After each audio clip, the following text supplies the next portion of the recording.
వేళ ఈ నూతన పరంపర దినమందు ప్రభు నీతో మాట్లాడడానికి సిద్ధంగా అందరూ ఒకసారి దేవుని స్తోత్రం చెప్దామా?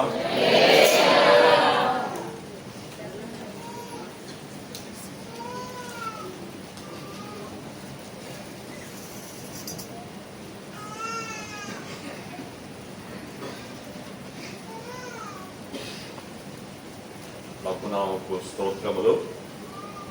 కలువరిలో యేసు దారపోసిన అమూల్యమైన రక్తములో కడగబడిన పరిశుద్ధ గుంపైన మీ అందరూ ప్రభు యేసు నామములో శుభాది వందనాలండి. ప్రభు మనలో ప్రేమించారు. దానికి రుజువు ఏంటంటే మనం సజీవ లెక్కలో అందుకే ఒకసారి దేవునికి స్తోత్రం చెప్తారా? ఈ పగటి వేళ ఈ ఆరాధన సమయంలో మన ధ్యానము నిమిత్తమై పరిశుద్ధ గ్రంథమైన బైబిల్లో నుండి ఆదికాండం 29వ అధ్యాయం 29వ అధ్యాయం 31వ వచనం వినండి. రిఫరెన్స్ మరి యొక్క పర్యాయం ఆదికాండం 29వ అధ్యాయం 31వ వచనం చదువుతున్నాం. వినాలని కోరుతా ఉన్నాం. లేయా ద్వేషించబడుట యెహోవా చూచి. సరిపోదు, చదువున్నాను. లేయా ద్వేషించబడుట యెహోవా చూచి. సరిపో. ఇది కోటమీద పుస్తకం. చదవబడిన భాగం ఆదికాండం. ఈ పుస్తక రచయిత మోషే. ఇందులో దేవుడు సృష్టి క్రమాన్ని, మానవ నిర్మాణము, మానవుని యొక్క పతనము, మానవుని యొక్క రక్షణ, ఆత్మీయ స్థితి, వంశాభివృద్ధి, మానవ కోటిని దేవుడు ప్రేమించిన ప్రేమను, ఆయన శాశ్వతమైన కృపను ఇందు పొందిపరచి మానవ కోటికి ఇచ్చిన అద్భుతమైన గ్రంథం ఆదికాండం. ఇందులో అబ్రాము అనే ఒక వ్యక్తిని దేవుడు పిలిచి అబ్రహాముగా మార్చాడు. అబ్రహామునకు వాగ్దాన పుత్రుడు ఇస్సాకునిచ్చి వయసు వచ్చినప్పుడు తన కొరకై వివాహం చెయ్యాలని కోరుకొని తన పెద్ద దాసుడైన ఎలియేజర్ అనేవాడిని పిలిచి, ఈ దేశపు స్త్రీలతో నా కుమారునికి వివాహం వద్దు, ఆత్మీయురాలు మా బంధువర్గంలో తీసుకొని రా అని ప్రార్థన చేసి పంపారు. ప్రార్థన ద్వారా బయలుదేరిన వాడు ఒక బావి దగ్గర కూర్చొని ప్రార్థించగా లాబాను సహోదరి అయిన రిబకా అనే బిడ్డ ఆ బావి దగ్గరకు నీటి కొరకు రాగా దాహము నిమ్మని కోరగా ఆమె దాహమివ్వడు. తాను లోపల ప్రార్థించుకొని ఆశించాడు, నేను అడక్కముందే ఒంటెలకు దాహం తీరిస్తే ఆ బిడ్డే నా యజమానికి భార్య అవుతుంది అని మొక్కుకొని కోరుకొని ప్రార్థించి ఆమె అడిగాడు. త్వరగా కడవదించి ఆయనకు పోసి ఆయన త్రాగి తృప్తి చెందగా అలసట తీర్చుకొని చుండగా త్వరగా వెళ్ళి నీరు ముంచి ఒంటెలకు కూడా దాహం తీర్చింది. భక్తుడు ప్రార్థన దేవుడు నెరవేర్చాడు అని ఎరిగి, మీ తల్లిదండ్రులను మాకు చూపించి వారితో మాట్లాడతానని చెప్పగా అక్కడికి తీసుకొని వచ్చిన బెతూయేలు కుమార్తె అయిన అక్కడ తన సహోదరుని లాబానును కనుగొన్నాడు. వారితో మాట్లాడి, మా యజమాని అబ్రహాము ఆయన దేవుడు గొప్పగా ఆశీర్వదించారు, ఆయనకు ఒక్కగాను ఒక కుమారుడు, వాగ్దాన పుత్రుడున్నారు. అతని పేరు ఇస్సాకు. అతడు భక్తుడు. అతనికి వయసు వచ్చింది. అతని వివాహ సందర్భంగా సంబంధం కొరకై నేను వచ్చాను. నేను ఇలా కోరాను. దేవుడు ఈ అమ్మాయిని చూపించారు. మీకు ఇష్టమైతే నా యజమానునికి కుమారునికి భారీగా ఈమెను ఇవ్వండి అని కోరుతున్నాను.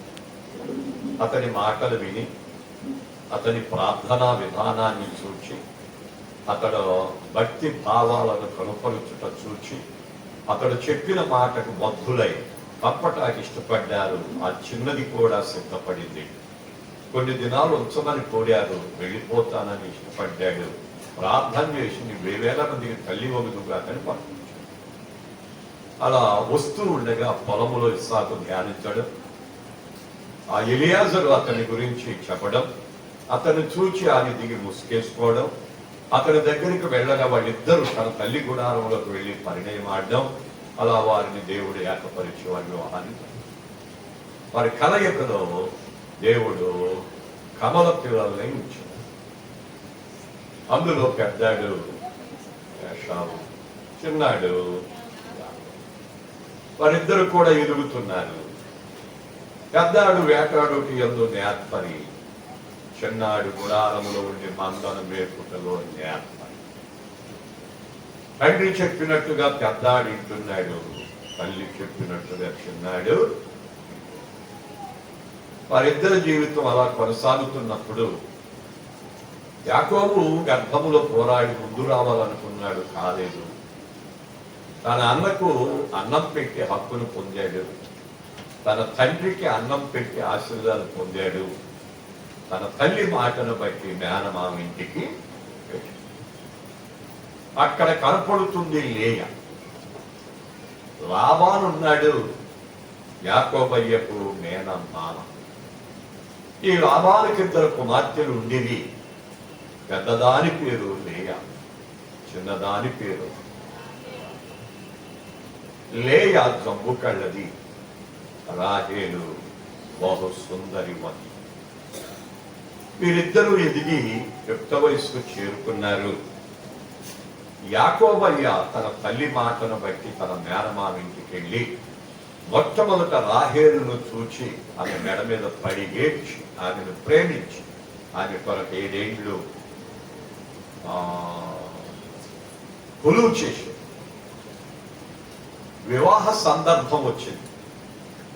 అప్పుడు లాబాను ఆలోచన చేసి రాత్రిపూట పెళ్లి గనుక తీసుకొని ఊరందరి కబురు పంపి విందు చేసి లోపల లేయాను పెట్టి, యాకోబయ్యా ఈరోజు నీకు పెళ్ళయ్యా, లోపల పిల్లల్ని వెళ్ళయ్యా అని పంపాడు. దేవుని స్తోత్రం.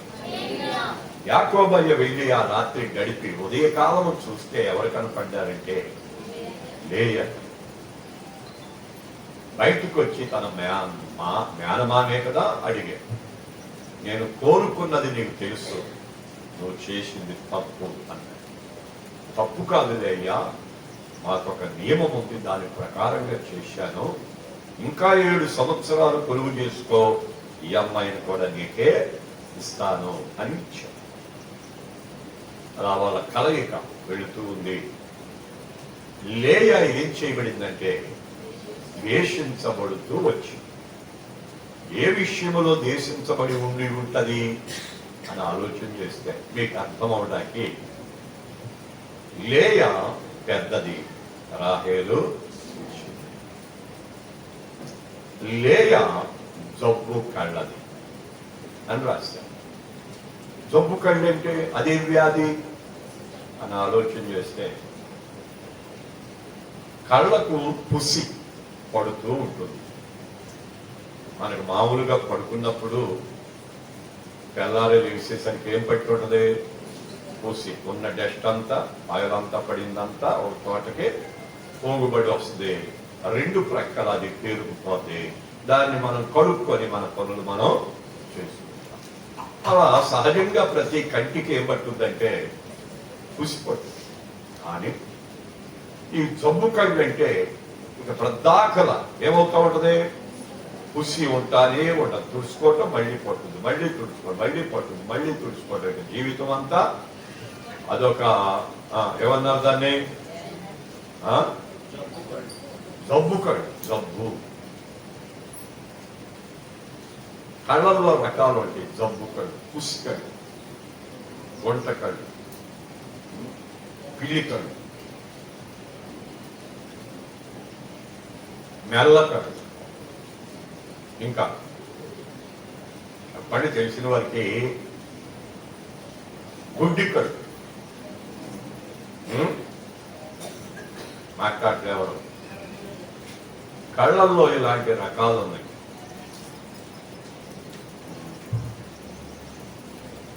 అయితే లేయా ఈ జబ్బు కళ్ళను బట్టి ఏం చేయబడుతుంది అంటే ద్వేషించబడుతుంది. తనకున్న ఒకే ఒక్క బలహీనతను బట్టి తన కుటుంబం, ముఖ్యంగా తన సహోదరి, తన బంధువర్గం, తన ఇరుగు పొరుగువారు. ఎందుకంటే ఎవరన్నా ఏడుస్తుంటే వారిని చూడగా మనకేమొస్తుంది? ఎవరన్నా నవ్వుతూ ఉంటే మనకేమొస్తుంది? ఎవరన్నా కోపంగా చూస్తే మనకేమొస్తుంది? ఎవరైనా తన్నారనుకో, నీకు డౌట్ వచ్చి ఏం చేసుకుంటావు? నువ్వు కూడా కదా. ఎవరన్నా ఇట్లా తుడుచుకున్నావనుకో, నీకేమనిపిస్తుంది? ఏమన్నా ఉందేమో అని నువ్వు కూడా ఏం చేసుకుంటావు? అర్థమవుతుంది కదా. అట్లా ఈ కళ్ళ విషయంలో ఎందుకు తృణీకరించబడుతుంది అని ఆలోచన చేస్తే, కళ్ళ కలకలు అంటారు కదా. ఏమంటారు? కళ్ళు కలిగిని అంటారు. అది సంవత్సరానికి ఒకసారి ఎప్పుడో ఒక గాలిలాగా వచ్చి ప్రతి ఒక్కరికి అలా వచ్చి పోతా ఉంటది కదా. ఏంటవి విన్నారు ఎప్పుడైనా? వచ్చిన ఎప్పుడైనా? అంటే అనుభవం ఉంది కాబట్టి తెలుసు అన్నమాట. అలా వచ్చిన వారు మన పక్కకు వచ్చి మన దగ్గరికి వచ్చి ఎలా చూస్తుంటే ఏమంటాం? ఎల్లవేక్కచ్చు మాకు, నువ్వు రాస్తున్నావు, నన్ను దంపటానికి వచ్చావా? అంటుకోమాక, నా వెళ్ళి చూడమాక. నేనే చూడకూడదు అసలు, పక్కకు పోతా. ఎందుకని? ఒక వారం రోజులు ఉండి పోయి ఆ కలకలను బట్టి ఏమవుతారు? అలాంటి వ్యక్తులకి దూరం అయిపోతా ఉంటారు. కానీ ఈ లేయా జీవితం ఏంటో తెలియదు. కానీ పాపం కళ్ళే జబ్బు కళ్ళు, ఎప్పుడు పుష్కారుతా ఉంటది. అది చూడ అసహ్యంగా ఉంటుంది. అందును బట్టి ప్రతి ఒక్కరు ఏం చేస్తున్నారు? లేయాను ద్వేషించాలి. నువ్వు బయటికి రావాల్సిన అవసరం ఉందంటావా? తగుదునాం అని బయలుదేరి బయటకు వస్తున్నాం. అలా వద్దు, మా కంట నువ్వు పడొద్దు అని రకరకాలుగా వారి వారి ఆలోచన శైలి ప్రకారంగా ఈ లేయా హృదయాన్ని ఏం చేస్తున్నారంటే గాయపరుస్తూ, బాధ పెడుతూ, దుఃఖాముఖురాలుగా చేస్తూ, వయసును బట్టి ఏదైనా పిల్లలతో తిరగాలంటే వాళ్ళు దగ్గరకు రానివ్వక, వాళ్ళు ద్వేషిస్తూ, దూషిస్తూ, అవమానపరుస్తూ, గేలి చేస్తూ, జబ్బు కళ్ళదానా అని నిందిస్తూ, తన చెల్లితో సహా ఎక్కడికైనా అప్పా చెల్లెలు ఇద్దరు కలిసి వెళ్ళాలి కదా. వెళ్తారా మీరు? అట్లా అప్పా చెల్లెలు కలిసి వెళ్తారా? వెళ్ళండి. అన్నదమ్ములు కలిసి వెళ్తారా? వెళ్ళండి. అందులో ఎవరైనా కుంటోళ్ళు కానీ, గుడ్డోళ్ళు కానీ, మోగోళ్ళు కానీ, చెవిటోళ్ళు కానీ, అంగహీనులు కానీ, నీకంటే అందం తక్కువ కానీ, చూడక అసహ్యంగా కనపడుతున్నారనుకో, అట్టి వారిని ఎమ్మటి పెట్టుకొని వెళ్ళటానికి ఏమాత్రం వెనుకంజ వేయవద్దు. కానీ నేను అనుకుంటున్నాను, లేయా అందగత్తి కదా. ఎవరు? రాహేలు. అందును బట్టి లేయా జబ్బు కళ్ళను బట్టి ఒకవేళ అక్క నువ్వు నాతో రావటం అంత మంచిదంటావా, వద్దులే ఇంట్లోనే ఉండు, నువ్వు నాతో వస్తే ఏమనుకుంటారు, రాహేల్ అనే పేరు మర్చిపోయి ఆ జబ్బు కళ్ళదాన్ని చెల్లి అంటారు, ఆ కుంటిదాన్ని, ఆ గుడ్డిదాన్ని, ఆ మోగదాన్ని, ఆ చెవిటిదాన్ని, ఆ కొత్తిమీర కట్టంత జుట్టుదాన్ని అక్క అని చెప్పుకోవటం నాకు ఇష్టం లేదే, నువ్వు నా వెంట రామాక. ఒకవేళ వెళితే నీ దారి నా దారి నాది అని అలాగే ఎన్నోసార్లు ఏం చేసి ఉండొచ్చు. ఆ హృదయాన్ని, ఆ సున్నితమైన మనస్సుని, ఆ లోపం ఉన్న వారిని ఎత్తు చూపుతున్నప్పుడు పడే గాయం, ఆ హృదయము గాయపరచబడినప్పుడు వచ్చే దుఃఖం ఎవరికి చెప్పుకోలేక, దేవుణ్ణి ఏం చేయలేక, ఎవరిని అలా చేసిన దేవుణ్ణి ఏమీ చేయలేక, ఎవరిని ఏమన్నా కానీ దానివల్ల లాభం లేక, ఎన్ని ప్రయత్నాలు చేసినా దాన్ని విడుదల పొందలేక, బాగుపడలేక, బలపడలేక, బాగు చేసుకోలేక, ఏది కూడా అనుకూలం లేక అలా కృంగిపోతూ దిగులుతో, వేదనతో, కలవరంతో, కంగారుతో, ఆందోళనతో, అధైర్యంతో బ్రతుకు మీద విరక్తి పుట్టి తన జీవితాన్నే నేను బ్రతుకుట కంటే చచ్చుటే మేలు అనిపించేంతటి బాధతో ఇక భూమి మీద ఉన్నంత తనంతటికి తాను చావలేరు కాబట్టి బ్రతుకుతూ ఉంటారు కొంతమంది. అందుకనే వాళ్ళని చూసినప్పుడల్లా ఏమనిపిస్తుంది, అసహ్యం అనిపిస్తుంది. అందుకనే అందరి చేత ఏం చేయబడింది, లేయా ద్వేషించబడింది. లేయా ఆమె యొక్క జీవన విధానం ఈ పూట నేర్చుకోబోతున్నాం. దేవునికి స్తోత్రం. లేయాను మాటకు అడవి ఆవు అని అర్థమట. చెప్పండి ఒకసారి, లేయా అంటే అర్థం ఏంటి? అడవి ఆవు. ఆవు వేరు, ఎద్దు వేరు. వింటున్నారా? ఆవు అంటేనేమో పాలిచ్చేది, ఎద్దంటేనేమో అంటే దాని విషయం నీకు అర్థమయ్యేటప్పుడు చెప్తా. ఆవు లేక పియ్య అంటారు. ఏమంటారు? ఏమంటారు?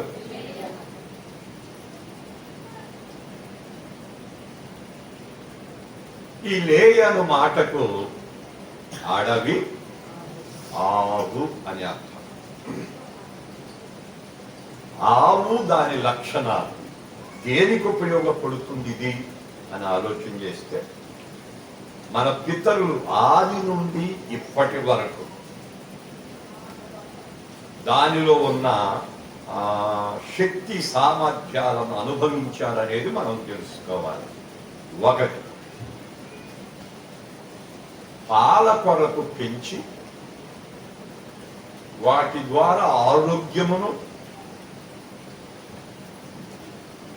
ధన సంపదను, సమృద్ధిని అనుభవించారు అనేది మొదటి మాట.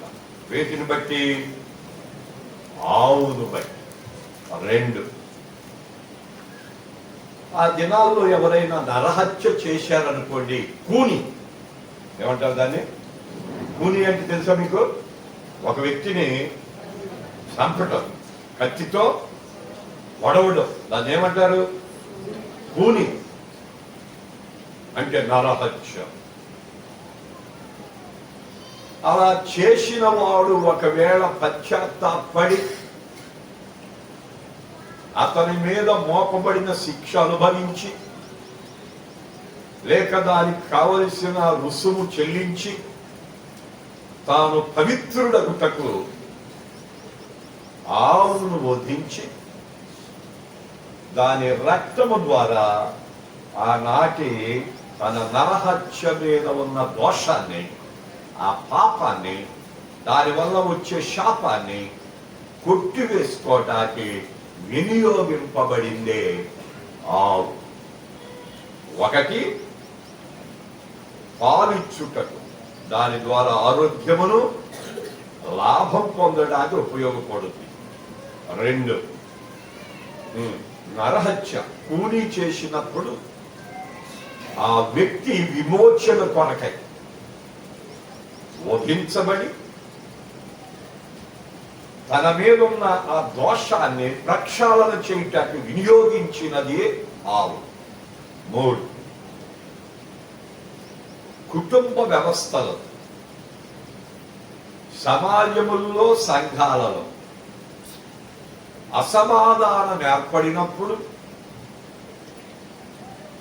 ఆ కుటుంబాన్ని సమాధానపరుచుటకు, ఆ సమాజమును సమాధానపరుచుటకు, ఆ ప్రాంత వాసులను సమాధానపరుచుటకు, ఆ దేశాన్ని, ఆ ప్రక్కనున్న వారితో సమాధానపడుటకు, సంఘములో సమాధానపడుటకు ఇలాంటి ఆవును వధించి దాని రక్తము ద్వారా ఏం చేసుకునేవారు?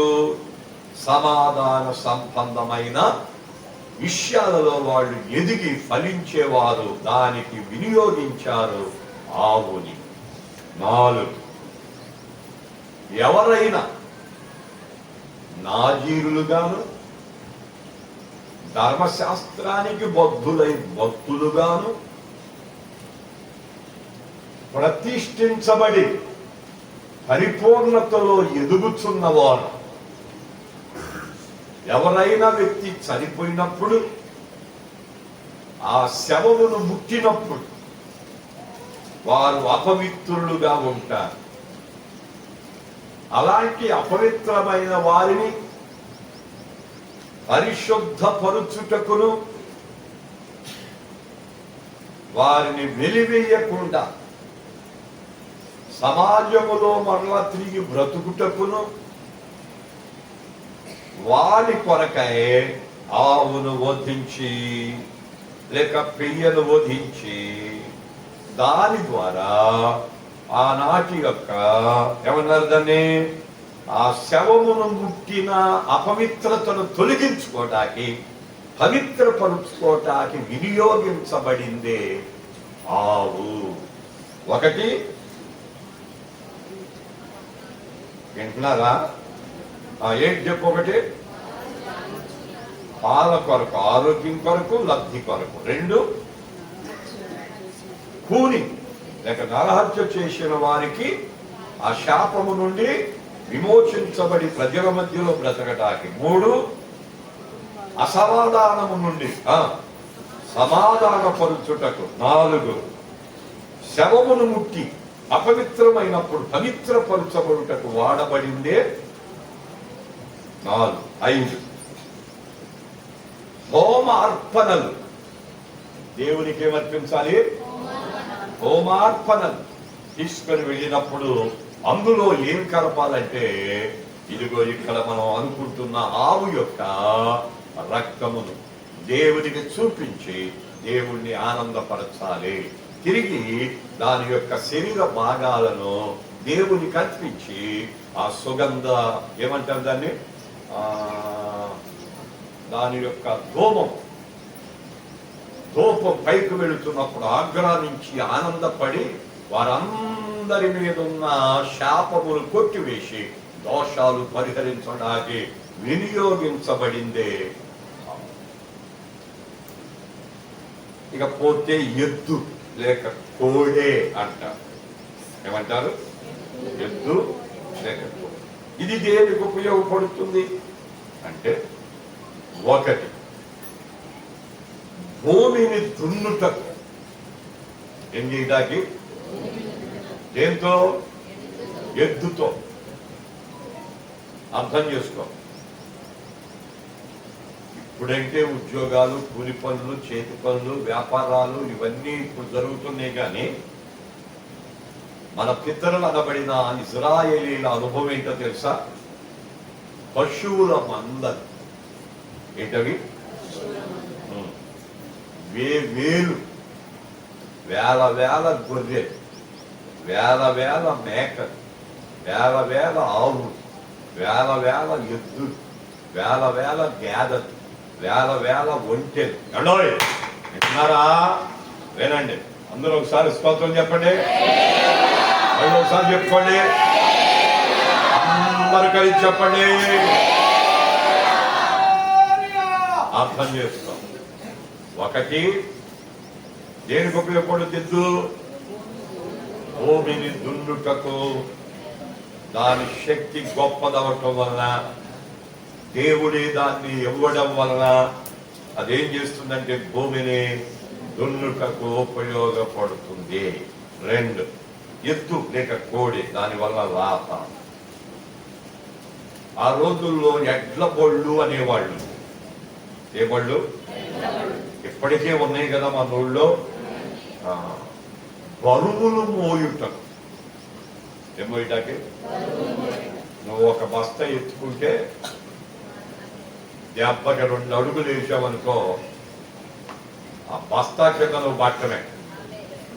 బస్తాని కింద పడేయటం కాదు, ఆ బస్తానే మీద పడేసుకునే అంత ఉంటుందన్నమాట బరువు. అది 100 కేజీలు ఉంటుంది బస్తానికే. చూసారా? పాతకాలం వాళ్ళు ఒక బస్తా అలా అవలేలగా మోసుకుంటే వెళ్ళిపోయేవాళ్ళు అంట. ఎందుకంటే 1 కేజీ అన్నం తినేసేవాళ్ళు అంట, నీటుగా కాదు. టీ తాగుతాం, 2 ఇడ్లీ ముక్కలు తింటాం కదా, మళ్ళీ 2 సార్లు టీ తాగటం, ఆ పేగులన్నీ మారిపోవటం. ఇంత పట్టెడు గట్టిగా తినే అవకాశాలు, ఒకవేళ తిన్నావా అరిగే అవకాశాలు కూడా అలాగైపోయింది ఇప్పుడు పరిస్థితి. అప్పుడు అట్టే కాదు. విన్నారా? 1 కోడిని తీసుకొచ్చి వండి 1 కేజీ అన్నం అక్కడ పెడితే ఒక మగ మనిషి కూర్చొని అవలేలగా తినేసి అక్క ఇంకేమీ లేదా అన్నట్టుగా చూసేవాళ్ళు అంట. ఎంత? కోడి కేజీ అన్నం. ఇప్పుడు 1/4 కేజీ వండితే భార్యాభర్తలు తింటే ఇంకొద్ది మిగులుతున్నట్టుగా. మరి అది ఒక 1/4 కేజీ కోడి మాంసం తెస్తే అది పూర్తిగా తినలేక మళ్ళీ సాయంత్రానికి ఫ్రిడ్జ్ లో పెట్టి మళ్ళీ తింటున్నారంటగా. మరి ఎందుకంటే వచ్చేసిందంటే మీరు చెప్పుకోండి కట్ట. కాకపోతే ఎద్దు వల్ల కలిగే లాభాలు చెప్తున్నట్ట. ఏం చేస్తాయి? దరిదాపులా ఎడ్ల బండి మీద ఒక 50 బస్తాలు వేస్తే ఎత్తైనా కానీ లాక్కుంటూ వెళ్ళిపోద్ది. ఎంత బరువైనా లాక్కెళ్ళిపోద్ది. అలాంటి శక్తి దేవుడు వాటికి ఇచ్చాడు. అట్లాగే వాటికి పెట్టాలి, వాటి ద్వారా లబ్ధి పొందారు మన పితరులు. 3, నూర్చుటకు. గోధుమ గాని, యావలు గాని, ఒడ్లు గాని అవి కోసి కట్టె వేసినప్పుడు కళ్ళం చేసి ఏం చేస్తారు? ఓడవాలి, నూరవాలన్నమాట. అంటే ఎద్దులకు ఏం చేస్తారు? చుట్టూ తిప్పుతారు. ఏమేసి? ఓరి పలిసి. ఎక్కడ? కళ్ళంలో. ఏం చేస్తాయి అవి? తొక్కుతి. మరి అంత బలంగా ఉన్నాయి అవి తొక్కితే గింజలో నూనె పిండి అయిపోవాలిగా అనుకుంటావు నువ్వు. వాటికి దేవుడిచ్చిన జ్ఞానాన్ని బట్టి ఆ కాళ్ళల్లోనే కొంత మెత్తటి స్థలం ఉంటుందంట. అట్లా ఉన్న గట్టి స్థలంలో నొక్కి గింజను భద్రపరిచే గుంట ఉంటుందంట, దాంట్లోకి తోస్తా ఉంటుంది అనమాట. అట్లా నడుచుద్ది. అంటే జ్ఞానయుక్తంగా మానవునికి ఉపయోగపడటానికి, ఏది ధాన్యం పాడవకుండా అది పిండి కాకుండా ఉంటాకి అది దేవుని జ్ఞానం ఇచ్చి దాని ప్రకారంగా అది తొక్కుద్దని దాని భావాలన్నమాట. ఏం తొక్కాలి? కళ్ళం తొక్కాలి. ఎక్కడ? నోడ్చుకొనుటట్టు. అంటే మీకు ఎలా చెప్పాలి? ఎద్దుల ద్వారా ఏం చేస్తారు? ఒడ్లను లేక పంటను నూర్చి దాని గింజలు తెచ్చుకొని అది దంచుకొని ఆ రోజుల్లో తినేవారు. దేవునికి స్తోత్రం. 4, యజ్ఞముల కొరకై. ఏటి కొరకై? యజ్ఞయాదులు చేశారంటగా మన పిల్లలు. ఆ యజ్ఞములో వీటిని అర్పించేవారంట. వీటిని యుద్ధుల. ఎవరి కొరకు? ఒక మానవుడి విమోచన కొరకాయ యుద్ధులను అర్పించి వీరు విడుదల పొందారు అని అలా ఉపయోగపడేదే యుద్ధని మీరు తెలుసుకోవాలి. 5, దేవుని కొరకు తమ్మును తాము ప్రతిష్ఠించుకొని భక్తిలో పరిపూర్ణమై దేవుని రాజ్యానికి హక్కుదారులు కావాలనుకున్నప్పుడు వాటి కొరకై వారి కొరకై దహన బలిగా అర్పించేవాళ్ళట. ఏం చేసేవాళ్ళు? దహన బలు. బలి అర్పించి దాన్ని ఏం చేయాలి? దహనం చేయి, దాన్ని బూడిచి ఆ బూడిదను నీటిలో కలపాలి. కలేలు అనే పాత్రలో పెట్టి బూడిద రాసుకుంటారు. తెలుసా మీకు? తెలీదా? ఇప్పటికీ ఏం చేస్తారు? బూడిద. ఏ బూడిద? పొయ్యిలో నుంచి వచ్చే బూడిది కాదు, భస్మం. ఏంటది? ఎద్దును దహన బలిగా వధించి ఆ వధించిన దాని చర్మం ఒలిచి దాని చబ్బలన్నీ తీసి బలిపీఠం మీద పెట్టి దహిస్తే అది బూడిదవుతుంది. ఆ బూడిద తీసుకెళ్లి కలేలని పాత్రలు వేసుకొని ఏట్లో పారి నీళ్ళలో కలిపి ఇజ్రాయేలీలు పాపం చేసినప్పుడు వారి దహన బలిగా వారు ఏం చేసేవాడు? దాన్ని ఆ ఇస్సోపుతో ఆ నీళ్లు వాళ్ళ మీద చల్లేవారు. అది శుద్ధ జలం. దేవునికి స్తోత్రం చెప్పం. అలా వినియోగించారు. ఇకపోతే వీటిని ఆహారం కొరకు కూడా వాడుకున్నారు అనేది మనం తెలుసుకోవలసిన విషయం. వీటిని ఎద్దులను దేనికి వాడుకున్నారు? ఆహారం కొరకు కూడా మన పితరులు వాడుకున్నారు, ఇప్పటికి కూడా వాడుకుంటున్నారు. అయితే మాంసం తినుట మంచిదేనా అని అడిగితే ఒక వయస్సు వరకు మంచిది, మించిందంటే ఇక నీ చావుకే. అంటున్నారా? దేవుని నియమం మొదటిగా జీవవృక్ష పనులు ఇచ్చాడు. వాళ్ళు ఆజ్ఞ మీరిన తర్వాత వాళ్ళకి కోరాకులు ఇచ్చాడు. తర్వాత భూమి పంట ఇచ్చాడు. తర్వాత పక్షుల్ని ఇచ్చాడు. తర్వాత జలచరములను ఇచ్చాడు. తర్వాత పశువులను కూడా. దేనికి? ఆహారం. అర్థం చేసుకో బాగా. ఆవులను ఆహారం ఇచ్చారని లేదు, అవి పాడి ఆవులు కాబట్టి ఏమవ్వాలి? బ్రతుకుతూనే ఉండాలి, వాటి సంతానం వృద్ధి పొందుతూనే ఉండాలి. మరి వేటిని ఆహారంగా తీసుకునేది? ఎద్దులను, ఎద్దు మాంసం అంటారు. అవి ఇప్పటికీ భూమి మీద జరుగుతుంది. కానీ జీవహింస మహా పాపం అని కూడా ఇప్పుడు కొందరు లేచి వాటిని చంపొద్దు, వాటిని తినొద్దు అని చెప్పేసి, ఇంకా కొంతమంది ఏది కూడా నీస్ అనేది తినకుండా ఉండండి అని కొంతమంది లేచారు. మరి కొంతమంది మరి కూరాకుల్లో ప్రాణం ఉంటుంది, అది కూడా తినకూడదుగా అని మరి కొంతమంది. మరి ఏమీ తినకపోతే ఎట్ట బతుకుతాంరా అని కొంతమంది. ఇట్లా రకరకాలుగా ఉంది. కానీ మీకు ఊరికే గుర్తు చేస్తున్నా, లేయా అనే మాటకు అర్థం ఏంటి? అడవి ఆవు. అంటే ఆవు వల్ల ఎన్ని ఉపయోగాలు చెప్పాను నేను? 5. ఇక ఎద్దు వల్ల ఎన్ని చెప్పాను? 6 చెప్పాను. కనుక ఇక్కడికి ఆపేస్తున్నాను. ఇప్పుడు అసల్లోకి వస్తున్నాను. లేయా ద్వేషించబడుట యెహోవా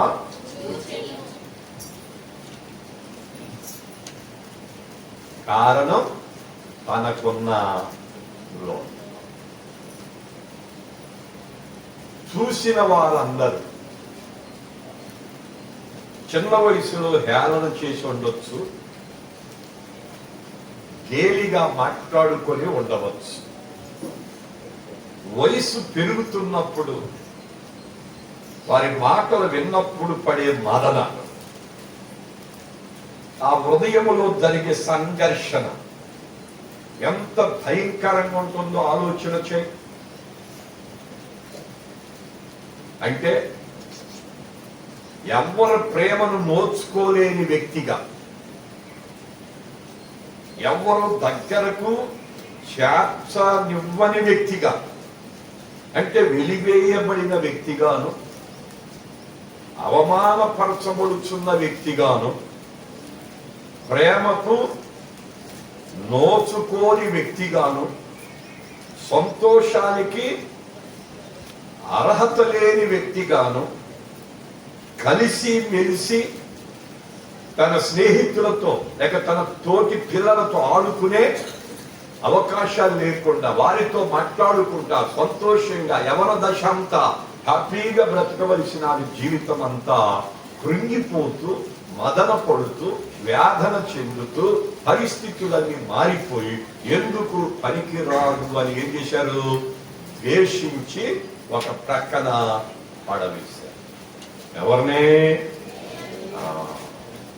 ఆనాడు లేయాకున్న లోపం ఏంటి? జబ్బు కళ్ళను బట్టి.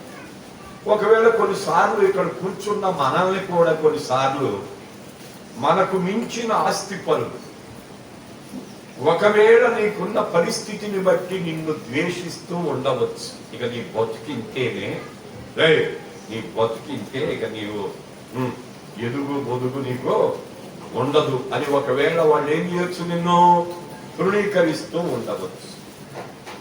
లేక నీకు ఉన్న నీ పరిస్థితిని బట్టి, నీ ముఖ రూపాన్ని బట్టి నీకు మించిన వారు నిన్ను ఒకవేళ చూడగానే అసహించుకుంటూ నీతో పొందులేక నిన్ను దగ్గరకు చేరనీయక కలుపుకోక నిన్ను కూడా ఒకవేళ ఎడంగ పెట్టిన రోజులు నీ జీవితంలో ఉన్నవేమో. దేవుని స్తోత్రం. ఒకవేళ శరీరంలో ఉన్న దౌర్భాగ్యాన్ని బట్టి ఏవైనా చిన్న చిన్న లోపాలు, నాకులాగా అంగహీనత అంటే ఏమంటారు? అందహీనత అంటే అందం నీకులాగా లేదు, నాకు అందం లేదు. అందుని బట్టి ఏం చేయొచ్చు? వీళ్ళతో మనకేంటి, ఇతరులతో మనకేంటి, అతనితో స్నేహం మనకేంటి అని అందగాళ్ళందరూ కలిసి, అందగత్యులందరూ కలిసి, ఏమండి విన్నారా? లేక పక్క చిక్కున్నాం అనుకో, బలవంతులందరూ కలిసి, లేకపోతే కన్నులో తేడానేమో, ముక్కులో తేడానేమో, చెవుల్లో తేడానేమో, విన్నారా? నడకలో తేడానేమో, చేతుల్లో తేడానేమో, జీవితం. కొంతమందికి జుట్టు లేకపోవడం, కొంతమందికి జుట్టున్నా కానీ ముఖంలో సరి అయిన కళ లేకపోవడం, ఇలా ఒక్కొక్క లోపం కలిగి ఉన్నందువల్ల ఏం చేస్తూ ఉంటారు? అది తృణీకరిస్తూ ఉంటారు, ద్వేషించబడుతూ ఉంటారు. డబ్బు లేదని, ఆస్తి లేదని, పదవి లేదని, పలుకుబడి లేదని, ఉద్యోగం లేదని, హోదా లేదని, చదువు లేదని, ఎందుకు పనికిరావని ఒకవేళ ఏం చేస్తూ ఉంటారు? ద్వేషిస్తూ ఉంటారు. అలా లేయా ఏం చేస్తున్నారు? ద్వేషిస్తున్నారు. అందుకని లేయ మందను కాసినట్లుగా లేదు, బయటికి రానిచ్చినట్టుగా కానరాదు. అందగత్తి బ్యూటీ అయినా రాహేలు మందను తోలుకొని వెళ్ళి మేపుకొచ్చి బయటికి వెళ్ళి పని చేసుకొచ్చి సంపాదన తెచ్చి పెడుతుంది. కానీ లేయ అలాంటి పనులు ఏమి చేసినట్టుగా కానరాదు. ఎంట ఉండటం, ఇంట్లో పని చేయటం, అంటే బయటకు వచ్చే అవకాశాలు కూడా లేనంత స్థాయిలోకి వెళ్ళిపోయి, ఎంత కుమిలిపోయి, ఎంత కృంగిపోయి, ఎంత ఆందోళన చెంది, ఎంత ధైర్యపడి, ఎంత మదనపడి, కదా ఆ హృదయం అంతా ఎంత బరువెక్కి, ఎంత బాధతో, ఎంత వ్యాధనతో ఉండుంటుందో చూడు. కొన్నిసార్లు నీకున్న శక్తిని బట్టి నీ భార్య నిన్ను ప్రేమించి ఉండవచ్చు. ఇప్పుడు నీ వయసు అయిపోతుండగా నీలో శక్తిహీనత ఏర్పడి పరిస్థితుల ప్రభావాన్ని బట్టి నీకు సంపాదన ఆగిపోయి, నీ శరీరంలో శక్తి ఉడికిపోయి, నువ్వెందుకు పనికిరాని వాడవుగా ఉన్నందువల్ల ఒకవేళ నిన్ను ద్వేషిస్తూ ఉండవచ్చు శక్తి కలిగిన నీ భార్య. ఒకవేళ నీకు పిల్లలు కలిగి నీ అందం కరిగిపోయి నువ్వు ఏది చేయలేని సహాయ స్థితిలోకి వెళ్ళినందుని బట్టి నీ భర్తే ఒకవేళ నిన్ను ద్వేషిస్తూ, నలుగురిలో నిన్ను చూస్తూ, నిన్ను అవమానముగా ఎంచి, నిన్ను గేలి చేస్తూ, నీ హృదయాన్ని కలవర పెడుతూ ఉండవచ్చు.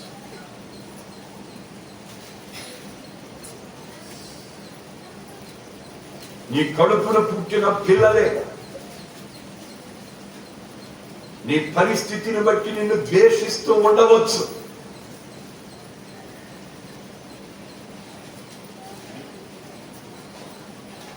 నిన్ను కన్న తల్లిదండ్రులే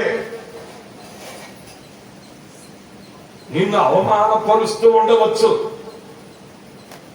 ఎట్టకేలకు లేయా ఏమవుతుంది? ద్వేషించబడుతుంది. ద్వేషించేవారు ఏమవుతారో ఈ పూట నేర్చుకుందాం. ద్వేషించబడే వారికి జరిగే లాభాలేంటో రేపు వారం నేర్చుకుందాం. దేవునికి స్తోత్రం చెప్పు. ఈ పూట ఏంటి నేర్పించేది మీకు? ఎవరైతే నిన్ను ద్వేషిస్తున్నారో వాళ్ళకి కలిగేది ఏంటో నేర్చుకొని వెళ్ళే. దేవునికి స్తోత్రం.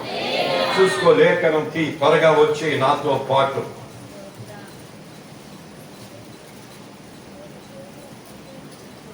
యోహాను రాసిన మొదటి ఉత్తరం పత్రిక 4:20. ఎవడైనా నేను దేవుని ప్రేమించుచున్నానని చెప్పి ప్రేమిస్తున్నాను అని చెప్పి తన సహోదరుని ద్వేషించిన ఎడల అతడు అబద్ధికుడైపోతాడు.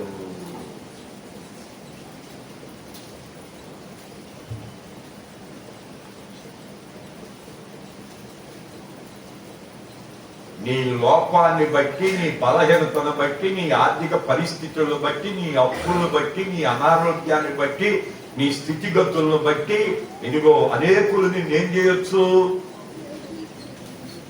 మాట్లాడరా, మళ్ళీ మర్చిపోయారు, మత్తులోకి వెళ్ళిపోతున్నారు. ఏం చేయొచ్చు? ద్వేషించవచ్చు. అలా నిన్ను ఎవరైనా ద్వేషిస్తే ద్వేషించిన వాళ్ళు ఏమవుతారు?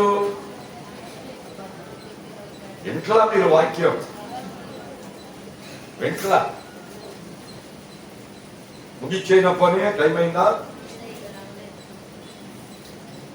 సరే, వినేవాళ్ళనే వింటారుగా. విన్నవాళ్ళు వినకుండా అమ్మండి, దేవుని దగ్గర లెక్క చెప్పుకోండి. నీ పరిస్థితిని బట్టి, నీ ఇల్లు లేకపోవటాన్ని బట్టి,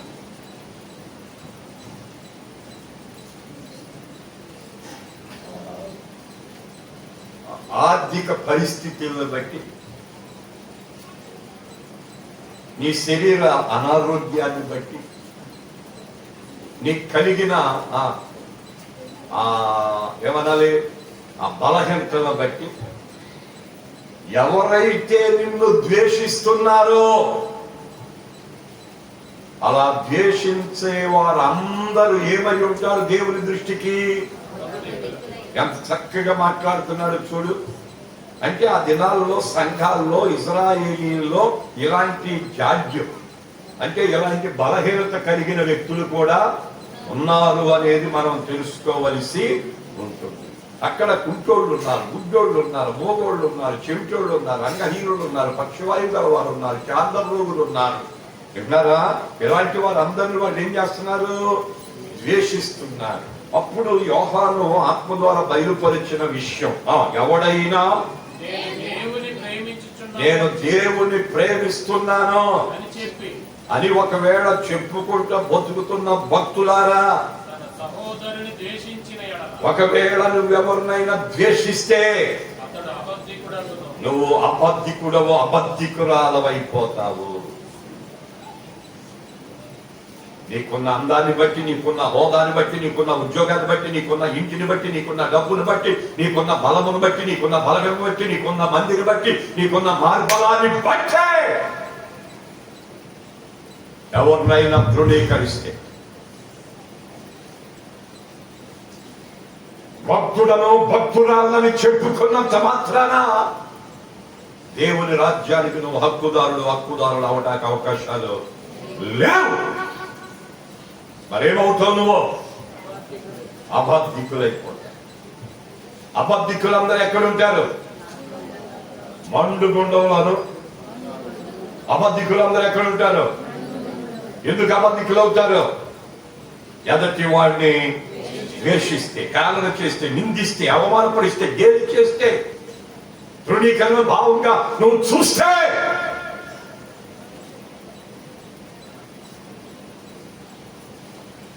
అబద్ధికుడవు, అబద్ధికురాలవైపో.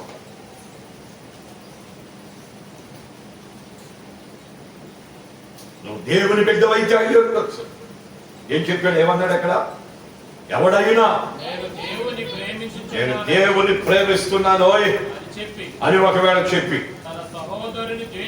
సహోదరుని, నీ సహోదరుని నువ్వు ద్వేషిస్తే అతడు అబద్ధికుడైపోతాడు. అబద్ధికులు ఎవరు నన్ను చూసి పక్కున అవుతారు. నువ్వు నన్ను చూసి నవ్వావంటే నేను ఎప్పుడు నవ్వా? ఏంటి దాని భావం? అంతేగా, నువ్వు దేవుడిని నమ్ముకుంటే సుఖమేంటి, మార్పు ఉంటే సుఖమేంటి, బాప్తిసం ఉంటే సుఖమేంటి, ఆత్మ ఉంటే సుఖమేంటి, వరాలు ఉంటే సుఖమేంటి, దేవుని బిడ్డని చెప్పుకుంటే సుఖమేంటి నీకు? నువ్వు అబద్ధికురాలం, నువ్వు ఎక్కడికి వెళ్తావు? అక్కడికి అంతే. దీంట్లో తేలిగ్గా చెప్తున్నాడు, కష్టమేమి లేదు. భక్తి అంటే సంపూర్ణం. ఎదుటి వాడిని కించపరచకూడదు, అవమానపరచకూడదు, గేలి చేయకూడదు. కుంటోళ్ళు కనపడ్డారా, ఏం చేయాలి? ప్రేమించు. చేయగలిగితే సహాయం చేయలేక నెలకొండు ఉండు. ఇదిగో నడిచేది ఎట్లా నడుస్తున్నారు చూసి నడిపిస్తారు వీళ్ళు. కుంటోళ్ళు నడిచేది నడుస్తా పడిపోవటానికి ఇష్టపడి ఒకవేళ పడిపోతే వాళ్ళు ఎట్లా నడిచి పడ్డారో కూడా చూపించి నవ్వేవాళ్ళు లేదా? గుడ్డోళ్ళు నడిచేటప్పుడు దేనికన్నా గుద్దుకొని ముక్కు చిట్లింది అనుకో, చూసి ఎట్లా వెళ్ళిందో చూసి, ఎట్లా పగిలిందో చెప్పి, ఎట్లా పడిందో చెప్పి, ఎట్లా ఏడ్చిందో చెప్పి ఎగతాళిగా చూసేవాళ్ళు లేరు. వీళ్ళందరూ ఏమవుతారు? అబద్ధికులు అవుతారు. శరీరాన్ని బట్టి ఎవరిని ద్వేషించకూడదు. బలహీనతను బట్టో, అది ఆర్థిక పరిస్థితులను బట్టో, అప్పుల బాధను బట్టో ఎవరిని తృణీకరించడానికి వీలు లేదు. అలా ఎవరినైనా ద్వేషిస్తే అబద్ధికులు అవుతారు. అబద్ధికులందరూ మండు గుండములో యుగ యుగాలు బాధపడతారు. కనుక ఏ లక్షణాలు నీలో ఉన్నాయి? ఇప్పటికైనా సరే నీ జీవితాన్ని మార్చుకుంటే నువ్వు ధన్యుడవు, ధన్యురాలు అవుతావు. దేవునికి స్తోత్రం. నీ భర్తను ద్వేషిస్తున్నావా? మానే. నీ భార్యను ద్వేషిస్తున్నావా? మానే. ప్రేమించు. దేవునికి స్తోత్రం. దేవుని బిడ్డవు కాబట్టి దేవుడు ప్రేమిస్తున్నాడు లోకాన్ని. లోకములు ఉన్న కుంటోళ్ళని, గుడ్డోళ్ళని, మోగవాళ్ళని, చెవిటోళ్ళని, అంగహీనులను, అందగాళ్లతో సహా సర్వలోక మానవాళ్ళని దేవుడు లోకమును ఎంతో, దేవునికి స్తోత్రం. దేవుడు ప్రేమిస్తుంటే నువ్వెందుకు ద్వేషిస్తావు? దేవుడు హక్కులు చేర్చుకుంటే నువ్వెందుకు దూరం చేసుకుంటావు?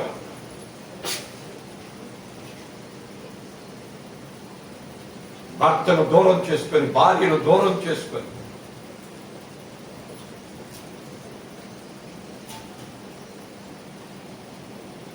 పిల్లలను దూరం చేసుకొని, కుటుంబానికి దూరం అయిపోయి, సమాజానికి దూరం అయిపోయి, ఆత్మీయతకు దూరం అయిపోయి, అపవాదికి దగ్గర అయిపోయి, శరీర కార్యాలకు లొంగిపోయి, భ్రష్టుడివై, బలహీనుడివై, అజ్ఞానివై, అపరాధివై, అంధుడివై, క్రూరుడివై, పశుప్రాయుడివై కడకు అగ్నిగుండానికి వెళ్ళిపోతావు. కనుక ఈ పూట నీ జీవితంలో మార్పు కలగా. దేవునికి స్తోత్రం. లేఖను చదవండి. సంఖ్యాకాండం 10వ అధ్యాయం 35వ వచనం ముగింపులోకి వచ్చాడు. ఆ మందసం సాగినప్పుడు మోషే యెహోవా లే, నీ శత్రువులు చెదరిపోవాలి, నిన్ను ద్వేషించువారు నీ ఎదుట నుండి పారిపోవుదురుగాక. చూసారా? ఒకవేళ నిన్ను ద్వేషించేవారు ఏమైపోతారో తెలుసా? నీ ఎదుట నుండి పారిపోయేటట్టుగా దేవుడు తరిమి కొట్టబోతున్నాడు. దేవునికి స్తోత్రం. ఎవరిని? భక్తుడుగా బ్రతికి ద్వేషించబడుతున్న వ్యక్తులను బట్టి దేవుడు ఏం చేస్తాడు? ఎవరైతే తృణీకరించబడుతున్నారో వారి పక్షంగా దిగుతాడు. శత్రువులను ద్వేషించే వారిని ఏం చేస్తాడు? ఆరిపోయేటట్టుగా చేస్తాడు. నీ ఎదటి వారిని ద్వేషిస్తే, బలహీనులను ద్వేషిస్తే, పక్క చిక్కిన వారిని ద్వేషిస్తే,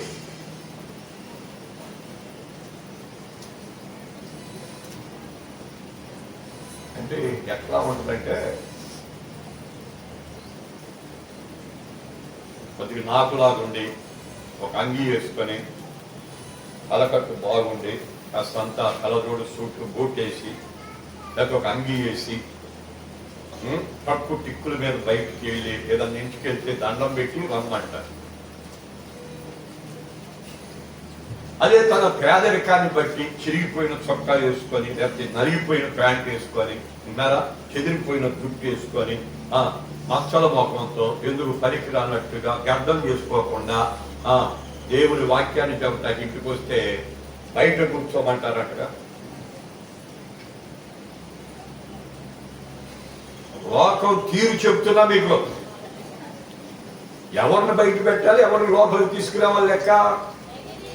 నువ్వు నిజంగా దేవుడిని నమ్మితే, దైవ చిత్తాన్ని నువ్వు గుర్తెరిగితే, దైవానికి నువ్వు లోబడితే ఎలాంటి వారిని ప్రేమించాలి, అది విషయం ఇక్కడ.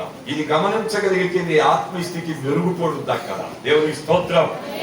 నీకున్న హోదాను బట్టి నువ్వు అతిశయపడితే, ఎదుటి వాడిని కించపరిస్తే దేవుడు దేవుడిని ఏం చేస్తాడు, అరిగి కొట్టేస్తాడు అంతే. దేవుని స్తోత్రం, స్తోత్రం, స్తోత్రం, స్తోత్రం.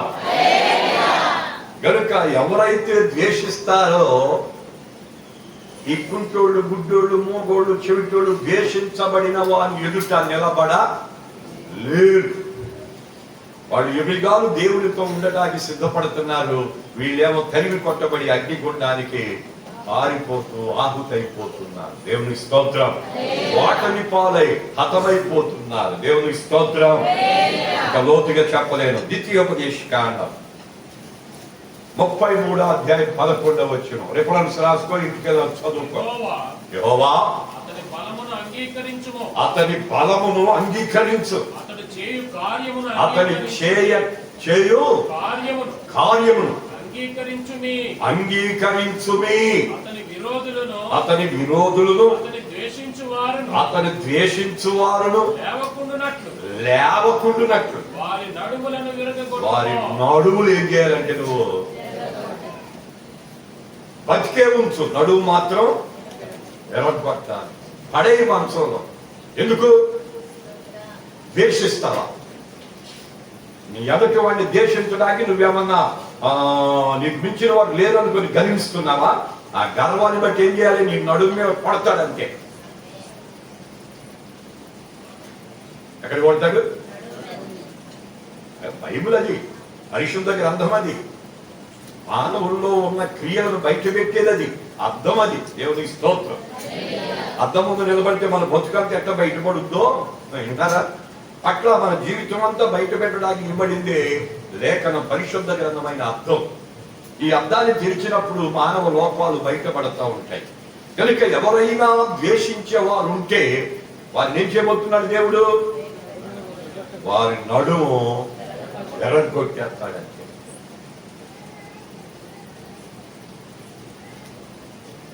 ఎవరినైనా నువ్వు కించపరిచి, అవమానపరిచి ద్వేషిస్తున్నావంటే, హేళనగా మాట్లాడుతున్నావంటే, తునీకరణ భావముతో ఉన్నావంటే, దేవుని స్తోత్రం, స్తోత్రం, స్తోత్రం.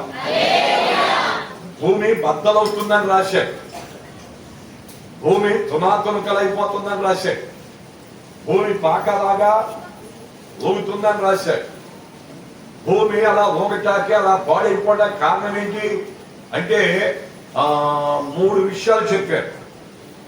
సామెతల గ్రంథంలో రాసుకుంటూ వచ్చి, భూమిని వణికించునవి 3. 1, రాజరకమునకు వచ్చిన దాసుని బట్టి.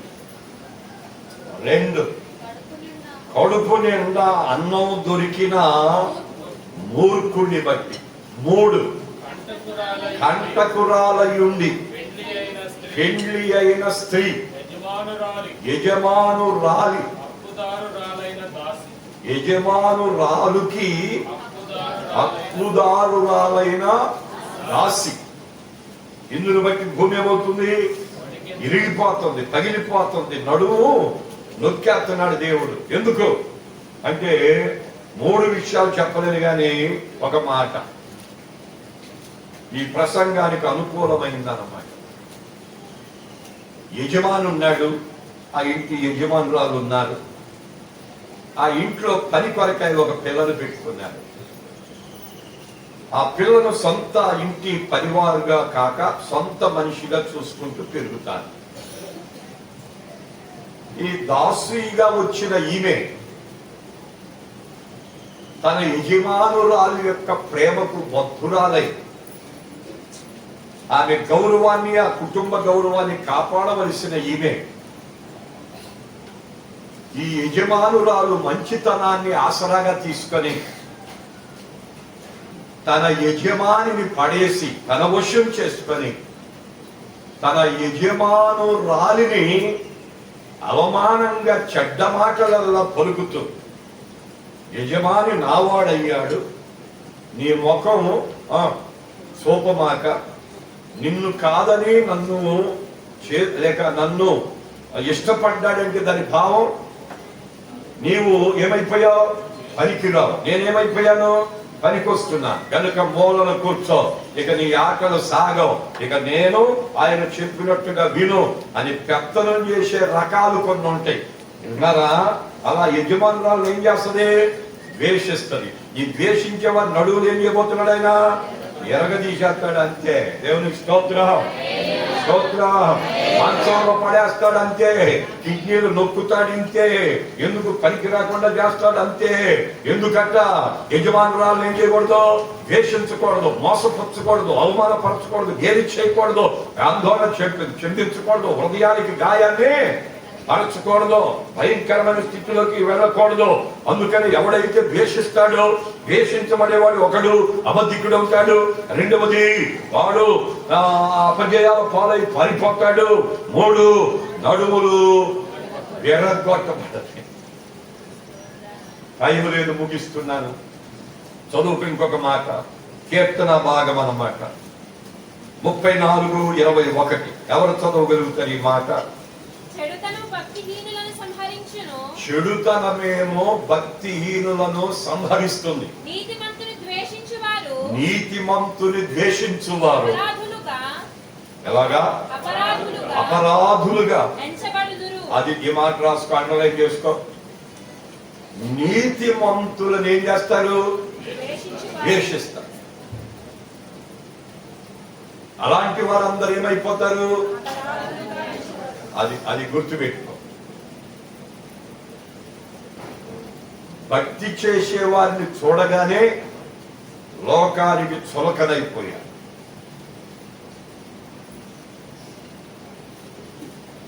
భక్తిలో పరిపూర్ణం అవ్వడం అంటే దాని మూలం ఏంటో తెలుసా? ద్వేషించడమే. దేవునికి స్తోత్రం.